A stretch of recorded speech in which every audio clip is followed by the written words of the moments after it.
Good morning বন্ধুরা, hotel থেকে check out করে নিয়েছি আর বাইকের সেট আপ রেডি করছে রফিক। আর মোটামুটি সেট আপ হয়ে গিয়েছে।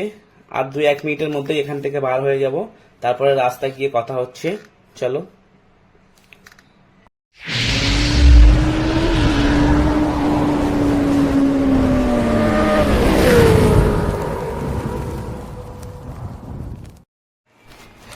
তো গাইস, হোটেল থেকে বেরিয়ে বাঁ দিকের রাস্তাটা আর না নিয়ে ডান দিক থেকে নিয়ে নিলাম। ডান দিকে পেছন দিক থেকে রাস্তাটা গেলে তাহলে ওটা খালি রাস্তা হবে। খালি রাস্তা ভেবেই উঠে পড়েছি মেন রোডের ওপরে। আর মেন রোডের সামনেই দেখতে পাচ্ছি মহানন্দা সেতু।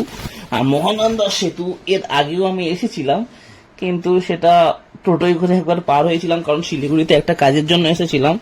আর সেই জন্য আর আজ প্রথমবার বাইক নিয়ে যাচ্ছি। তো বাইক নিয়ে যাওয়ার প্রত্যেকটা জিনিস নতুন নতুন, খুবই ভালো লাগছে। আর ভাবলাম এই দিকটা খালি হবে, তো এই সাইডটাতে দেখছি বেশ ভালোই জাম মোটামুটি, কারণ ওই দিকটাও একটু জাম ছিল আর এই পাশে ব্রিজের ওপরটাও হালকা জাম লেগে গেছে। আর কি করা যাবে, একটু শিলিগুড়িতে সকালের টাইম একটু জাম হয়, কারণ কলকাতার পরবর্তী এটা দ্বিতীয় সিটি বলা যায় শিলিগুড়িকে, কারণ দ্বিতীয় ওয়েস্ট বেঙ্গলের সিটি হিসাবেই শিলিগুড়িকেই বলা হয়। আর সামনের দিকে কি পরিস্থিতি দেখা যাক। ওয়েদারটা তো বেশ ভালোই রয়েছে। শালবন শুরু হয়ে গেল।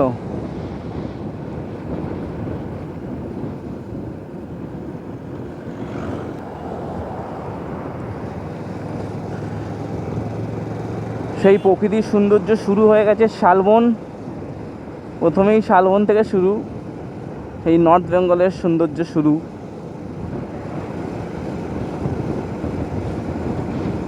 কত সুন্দর ওয়েদার।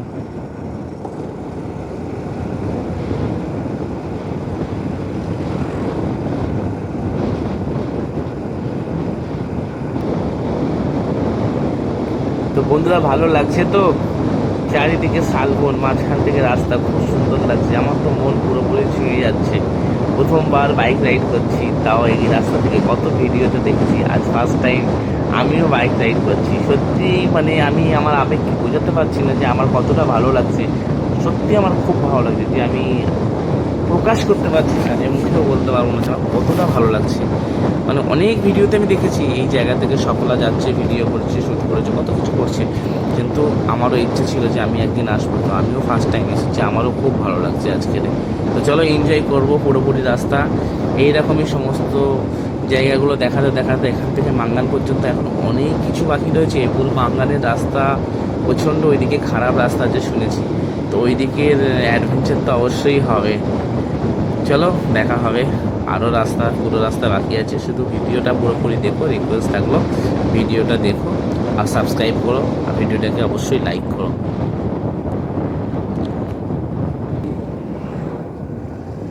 পাহাড়ে ওটা শুরু, পাশে তিস্তা।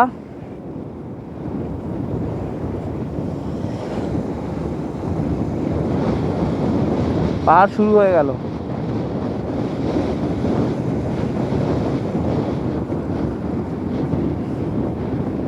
বন্ধুরা, এতদিনের পরে, এত সময়ের পরে সেই জায়গায় আমরা পৌঁছে গেলাম। কালকেরে আমরা 17 ঘন্টা বাইক চালিয়ে কলকাতা থেকে আসলাম শিলিগুড়ি। আজকে যাচ্ছি মাঙ্গানের দিকে। আর সকাল থেকে 1 ঘন্টা প্রায় বাইক চালানোর পরে, 1 ঘন্টা নয়, 20 মিনিট 25 মিনিট গাড়ি চালানোর পরে আমরা পৌঁছাচ্ছি। পাহাড়ি এলাকাতে ঢুকলাম ফার্স্ট, আর এই প্রথম পেট্রোল পাম্প ক্রস করলাম পাহাড়ি এলাকার। ওহো,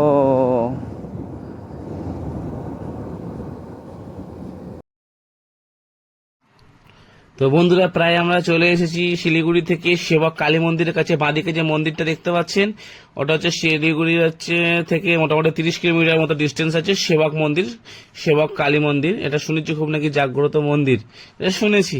আপনারা এসে দেখতেই পারেন কেমন, আশা করছি ভালো লাগবে। আর এটা সোজা চলে যাচ্ছে, সোজা গিয়ে বাঁদিকে কারণেশ্বর ব্রিজ পড়বে।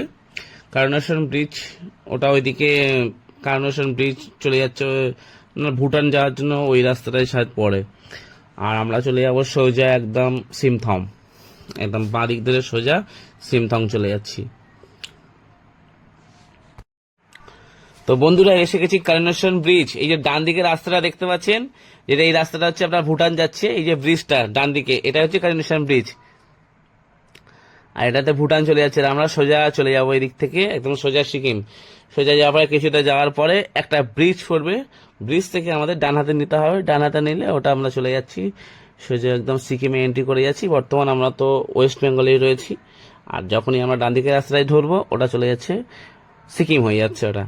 আর ও ব্রিজের নিচ থেকে যে রাস্তাটা চলে যাবে ওই রাস্তাটা চলে যাচ্ছে আপনার দার্জিলিং।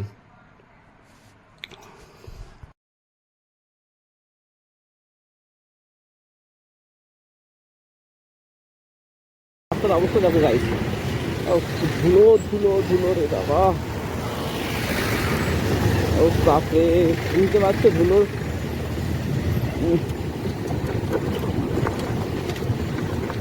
এপাশে তিস্তার এপাশে ধুলো, তিস্তার সাথে তিস্তার মজা নিতে গেলে ধুলোর মজা একটু নিতে হবে।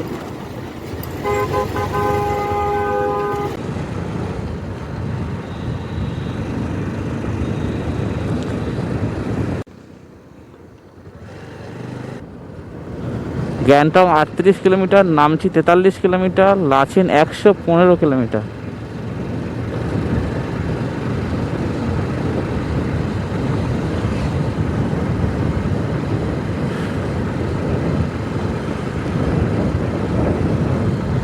হলো র্যাম্পোর নতুন ব্রিজটা, র্যাম্পো ঢোকার আগে এটা নতুন ব্রিজ।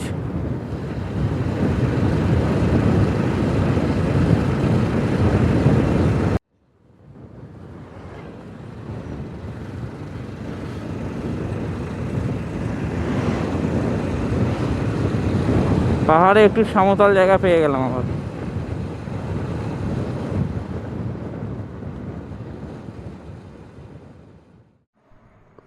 অটল সেতু, ব্রিজের নাম অটল সেতু। আর আগে তো ডান দিক থেকে ঘুরে ঘুরে আসতে হতো, অনেকটা ঘুরতে হতো, প্রায় 1-1.5 কিলোমিটার ঘুরে ওই পাশ থেকে আসতে হতো। আর এখন তো এটা ব্রিজটা হয়ে গেছে, সেই জন্য আর সেই ঘুরটা নেই। আগে ওখানে সরু মতো ব্রিজ ছিল, জামও বেশ লাগতো, ও পাশ থেকে গাড়ি আসতো, ডবল গাড়ি একসঙ্গে পাস হতে পারতো না বলে বেশ ভালোই জাম লেগে যেত। ওখানে পুলিশ আধার কার্ড সব চেকিং করতো, তারপরে ভিতরে ঢুকতে দিত। ওখানে মোটামুটি ভালোই চেকিং হতো আগে, এর আগে যখন এসেছিলাম তখন দেখেছিলাম। আর দেখি এখানে গিয়ে চেকিং হচ্ছে কি না হচ্ছে না, গাড়ি তো দাঁড়িয়ে আছে, আমার তো মনে হয় চেকিং চলছে অলরেডি। কি আছে আগে গেলেই বোঝা যাবে, আমাদের চেকিং করবে কি করবে না সেটা তো জানি না। মোটামুটি লরিগুলো তো দাঁড়িয়ে আছে দেখলাম, আমাদের তো কেউ দেখার মতো কিছুই বললো না, আমরা চলেই যাচ্ছি তাহলে। আর কি, আমাদের কিছু যখন বলেনি বেশি কথা বাড়িয়ে লাভ নেই। আর জায়গাটা খুব সুন্দর করেছে, এবং রাস্তাঘাটগুলো বেশ ভালো করেছে। এখনো পর্যন্ত খারাপ রাস্তা এক জায়গায় খুব পেয়েছিলাম, খুব ধুলো, ওখানে হালকা ল্যান্ডস্লাইড হয়েছিল ওই কারণে একটু ধুলো ছিল, বাকি তো মোটামুটি ঠিকই আছে দেখতে পাচ্ছি। দেখি আগে গিয়ে কি পরিস্থিতি হয়, রাস্তার কন্ডিশন কি আছে অবশ্যই বলবো। এখনো পর্যন্ত রাস্তা ভালো বলে রাস্তার ব্যাপারে কিছু বলিনি, মোটামুটি রাস্তা পুরোটাই ভালো দেখেছি। টুকটাক সামান্য একটু অর্ধ এদিক ওদিক, যেরকম পাহাড়ে তো হতেই থাকে ল্যান্ডস্লাইড হালকা ফিলকা, তো সেরকম এই যে পাশে একটু দেখতেই পাচ্ছেন হালকা ল্যান্ডস্লাইড হয়েছে, তো সেটাই একটু ল্যান্ডস্লাইড, বাকি তো সবকিছু ঠিকই রয়েছে, কোনো সমস্যা নেই। রাস্তা একদম ওকে আছে, NH10 ওকে রাস্তা, কোনো সমস্যা নেই। অ্যাকচুয়ালি পাহাড়ের মধ্যে সব থেকে ভালো রাস্তা বলতে গেলে কিন্তু NH10কেই বলা হয়। আর এর পরবর্তী হচ্ছে রাস্তা যেটা ভালো, আমি এর আগে একবার এসেছিলাম যখন মানে ট্রেনে করে এসেছিলাম, সে তখন ওই আপনার ছাঙ্গুলেক ওইদিকে ইস্ট সিকিমটা ঘুরছিলাম, তখন দেখেছিলাম ছাঙ্গুলেকে ইস্ট সিকিমের রাস্তাটা সব থেকে ভালো মনে হয়েছিল, যেমন চওড়া রাস্তা তেমন খুবই ভালো রাস্তা। আর সামনের দিকে গিয়ে দেখা যাক কি পরিস্থিতি, একটু দাঁড়াই সামান্য।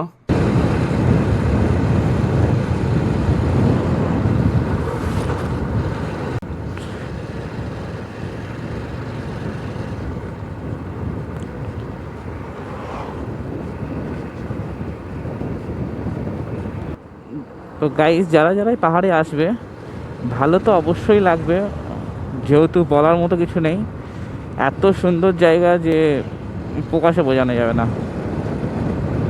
আসো, এনজয় করো, শুধু একটাই কথা, একটু সাবধানে গাড়ি চালাবে, আপ ডাউন উঁচু নিচু অনেক রকমভাবেই রাস্তা, তো একটু সাবধানে গাড়ি চালাও। আমরা আমাদের লিমিটের মধ্যেই চালাচ্ছি।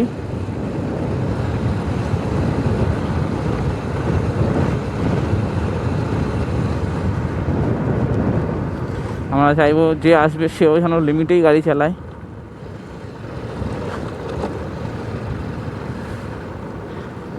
রাস্তা কোথাও খারাপ কোথাও ভালো, মোটামুটি NH10 অনেকটাই ভালো। তো যেখানে যেখানে ল্যান্ডস্লাইড হয়েছে সেখানে সেখানে প্রচণ্ড ধুলো, খারাপ।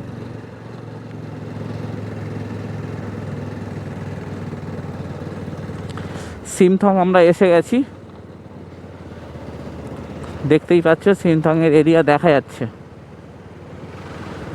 ওই বাজার, ওই ব্রিজটা, ওই ব্রিজ থেকে ইয়াং যাওয়া যায় ব্রিজটা থেকে। তো আমরা জানি না আমরা ওই ব্রিজ ধরে যাবো কি না, আমার ঠিক জানা নেই। তো দেখি আগে যাই ওপাশে। মাঙ্গানের রুটটা মনে হচ্ছে তো ওই দিক থেকে আছে, আমার ঠিক সঠিক জানা নেই। সিমথং এন্ট্রি করলাম। সিমথংয়ের বাজারটা দেখো, দেখাচ্ছি, ওই দিকটা যাই।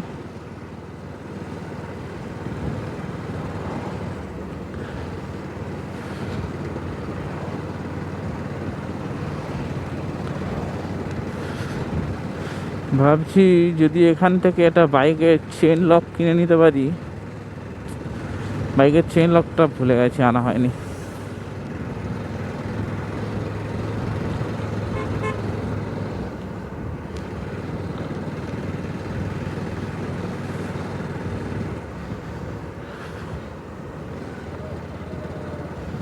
দাদা ফুট ব্রিজ আছে এপাশ থেকে ওপাশে, ডাবল লাইন আছে, ওপর থেকে একটা নিচ থেকে একটা।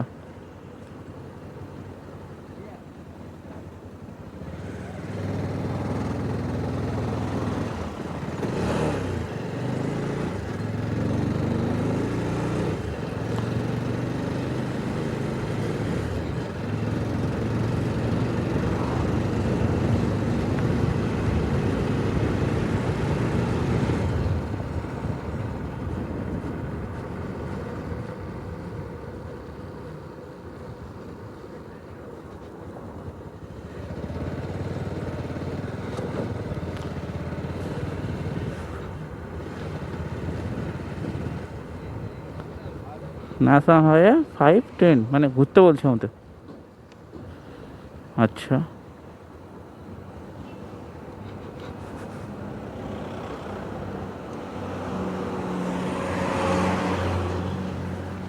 ওকে। এটা সিমথং বাজার, সিমথং এই সিমথং এসে গেছি। বাজারটা পুরোপুরি দেখো, দেখাচ্ছি।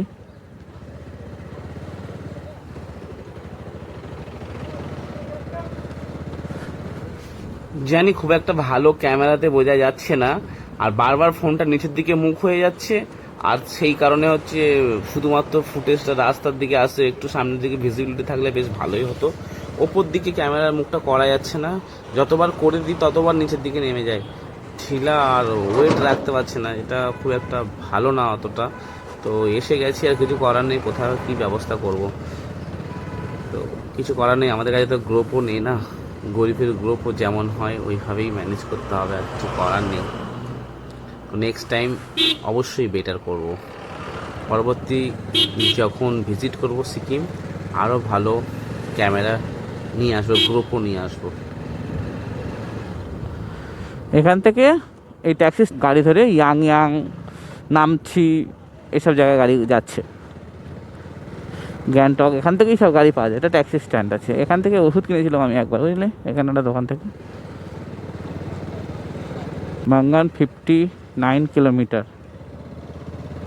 58 দেখাচ্ছে।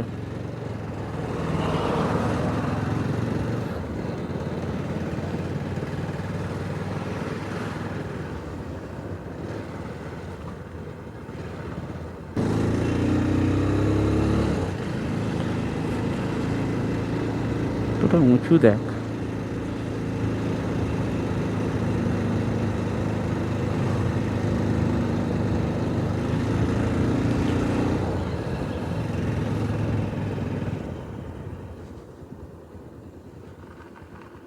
একটু আগে দেখছিলাম 48 কিলোমিটার, ফের 49 কিলোমিটার হয়ে গেল কেন?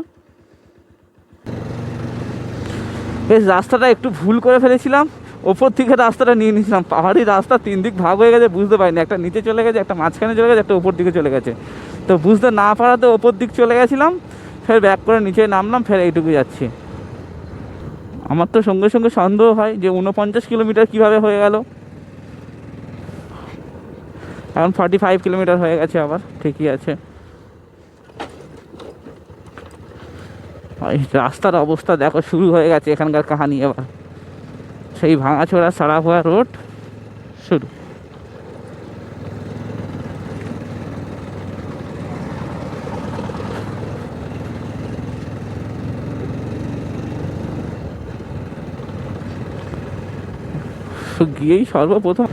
গিয়ে সর্বপ্রথম কাজ হচ্ছে গোসল করতে হবে।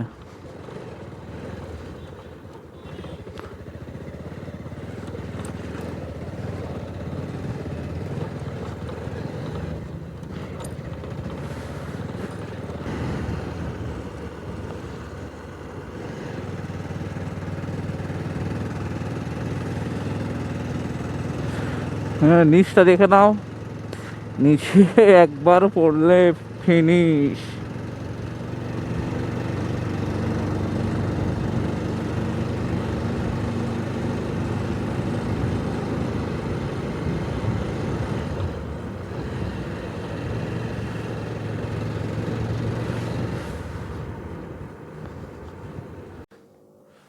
গাইস, জায়গাটা শুধু দেখো উপর থেকে কেমন লাগছে, পড়লে কি হবে বাবারে। দেখো শুধু জায়গাটা, নিচে অনেক বাড়ি আছে, চাষবাস করে ওরা। ওখানে জায়গাগুলো সব দেখা যাচ্ছে, চাষবাস করে এরিয়াগুলো। তার পাশ দিয়েই বয়ে যায়।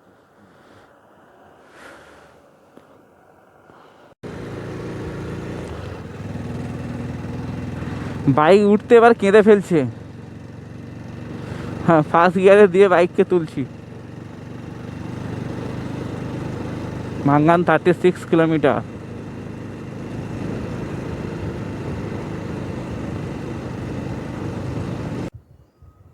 ওফ, বাইকের হাল খারাপ, ওর থেকে বড় হাল খারাপ হয়ে গেছে জুতো বুতোর অবস্থা দেখো। আর এই পাশটা এবার দেখো,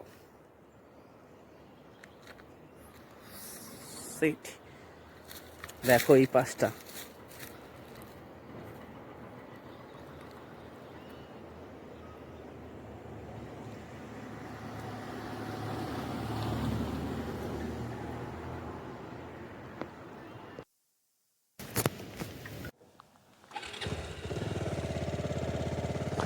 এই রাস্তার অবস্থা খুব খারাপ। যাচ্ছি, হালকা হালকা বৃষ্টি পড়ছে, বৃষ্টি পড়া শুরু হয়ে গেছে অলরেডি, কিন্তু রাস্তার হাল খুবই খারাপ। নেমে যাও।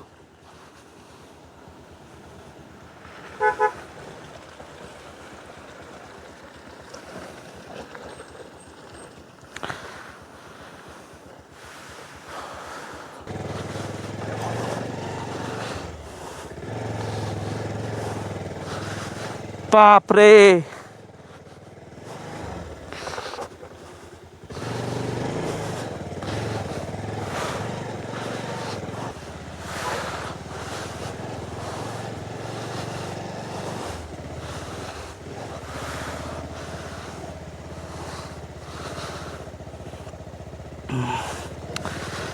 ওফ গাইস, সিচুয়েশন খুবই খারাপ। রাস্তার হাল যা বিচ্ছিরি, খুবই বিচ্ছিরি হাল রাস্তার। আমরা যাচ্ছি, অনেক কষ্ট করে যাচ্ছি, দেখি কি হবে আমি বুঝতে পারছি না, যেতে আদেও পৌঁছাতে পারবো কি না মাঙ্গান। এত বাজে রাস্তা, বাপ রে বাপ। জুতো পুরো ঢুকে যাচ্ছে কাদার মতো। গেল, আমার মনে হচ্ছে গেল, এই গেল, এই গেল, এই গেল, ও আরে গেল গেল গেল গেল গেল গেল। উফ, রাস্তা এত খারাপ বাপরে, ভাবাই যায় না। উফ,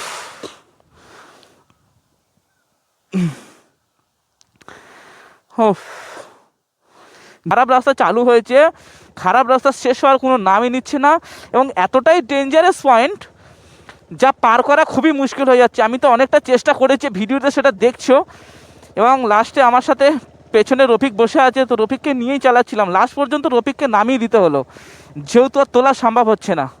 তো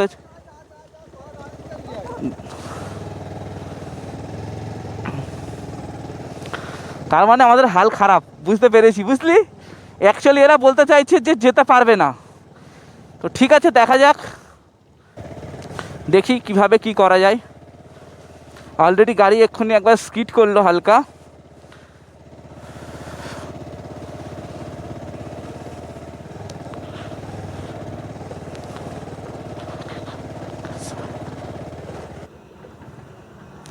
সেই রাস্তায় কাজ চলছে।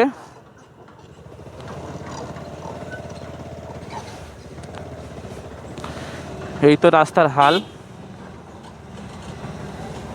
কি হবে বুঝতে পারছি না।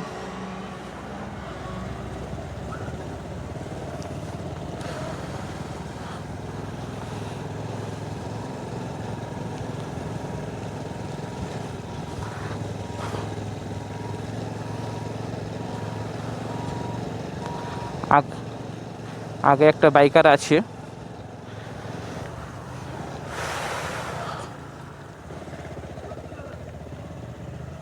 আর তামিলনাড়ু থেকে আসছে।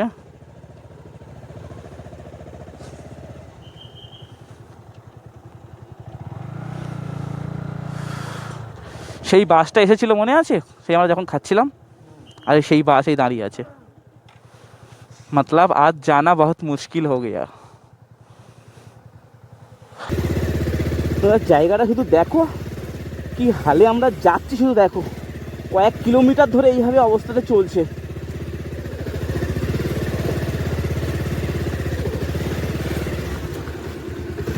রাস্তা খুবই খারাপ।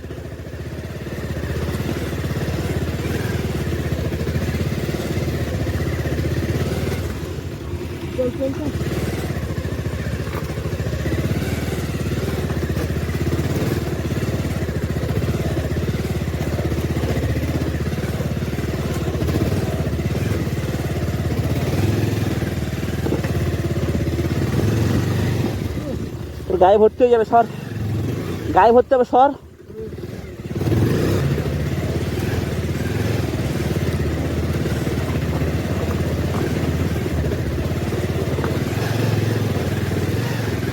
আরে বাপরে, এই রোড দেখো, আমার বাইক জীবনের প্রথম এরকম রাস্তা থেকে বাইক যাচ্ছে।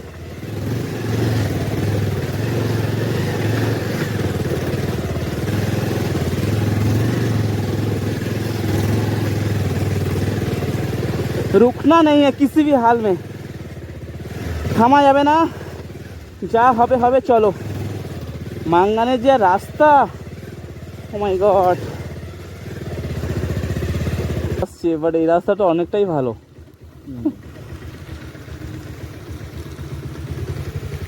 চলো, হ্যাঁ হ্যাঁ আমরা দুজন। চলো, অসুবিধা নেই। অ্যাকচুয়ালি একটা গ্রুপে থাকলে কি হয় বলো তো, একটু হেল্প হয়। না না, এখানে না, আরো সামনে অনেক দূরে গিয়ে। তাও তো অনেক তা গোপ্রো দরকার নেই তো, গোপ্রো যেখানে ব্যান্ড আছে তারপরে মোবাইল চলবে। মোবাইল চলবে। বলে যে গোপ্রোর ছবিটা খুব ভালো হয় তো, তাই ব্যান্ড গেল।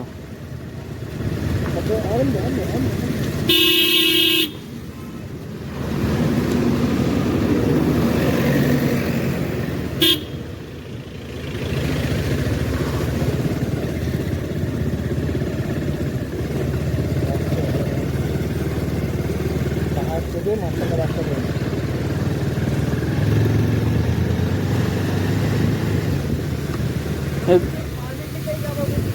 হ্যাঁ, আমি পারমিট নিতেই যাবো এক জায়গায়, ও আচ্ছা আচ্ছা, তো তারপর যেতে পারো, নাহলে হোটেল তোমার সবই হোটেল থেকে করে দেবো নাকি? আমাদের হোটেল থেকেই। বুকিং হয়ে গেছে, নাঙ্গালে বুকিং হয়ে গেছে। ঠিক আছে, হ্যাঁ।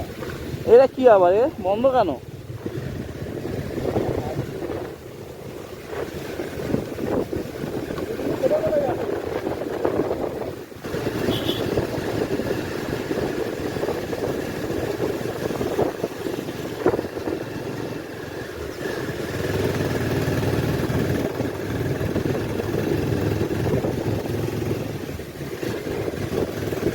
এরা আরাম করে গিয়ে ওই পাহাড়টাই চলে যাবো।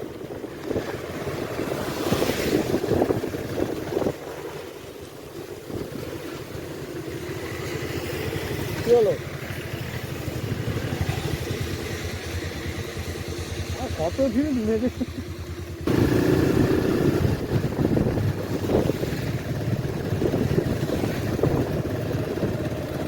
খুলে দেবো ক্যামেরা? চলে যায়।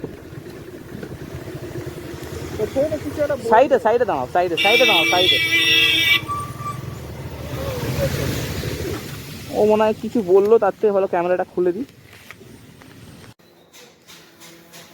Good morning, good morning guys. সকালবেলার ভিউটা শুধু দেখো মাঙ্গান হোটেল থেকে।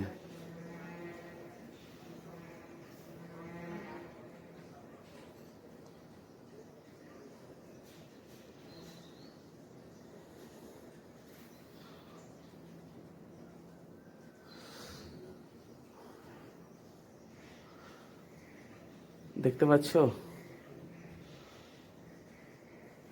কাঞ্চনজঙ্ঘার দৃশ্যটা দেখো, সেই দেখো ওপরে ওপরে যে কাঞ্চনজঙ্ঘা পুরো স্পষ্ট বোঝা যাচ্ছে, দেখো পুরো স্পষ্ট দেখো একদম। একটু হালকা জুম করে দিচ্ছি,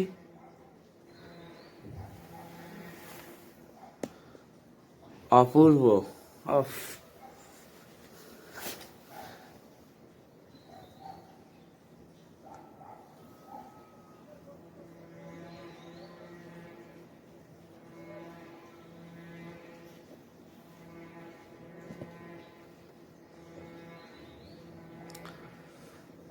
এটাই তো দেখার জন্য এসেছিলাম।